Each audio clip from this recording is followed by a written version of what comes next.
এবার অনেকের প্রশ্ন থাকে iPhone বেশি সিকিউরড না Android বেশি সিকিউরড? তো আমি বলব Android ইস একটা গেট আর iPhone হচ্ছে collapsible with the gate কোনো বাড়ির। তো যদি দুটো ক্ষেত্রেই যদি প্রপারলি লক না থাকে সেটা দামি ফোন হোক, কম দামি ফোন দুটোই কম্প্রোমাইজড হবে। এবার আপনাকে আমি একটা এক্সাম্পল দিয়ে বোঝাই। আপনার বাড়িতে ২ টো দরজা রয়েছে আর আপনার বাড়িতে ১ টা দরজা রয়েছে। তো আপনি দুটো দরজার মধ্যে প্রপারলি লক মেইনটেইন করেন না। তাতে আপনার দামি ফ্ল্যাট হোক বা কম দামি একটা ছোট কুঁড়ে ঘর হোক। তো দরজা তো যদি প্রপারলি লক না থাকে বা দরজার তালার যদি কোয়ালিটি ভালো না থাকে বা তালার যদি অবস্থা অনেক পুরনো হয়ে গিয়ে উইক হয়ে যায়, তো সেক্ষেত্রে তো আপনাকে চেঞ্জ করতেই হবে।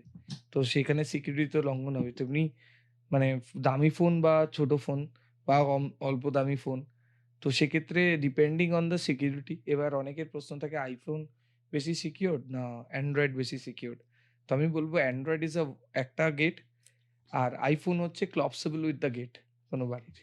তো যদি দুটো ক্ষেত্রেই যদি প্রপারলি লক না থাকে সেটা দামি ফোন হোক, কম দামি ফোন দুটোই কম্প্রোমাইজড হবে।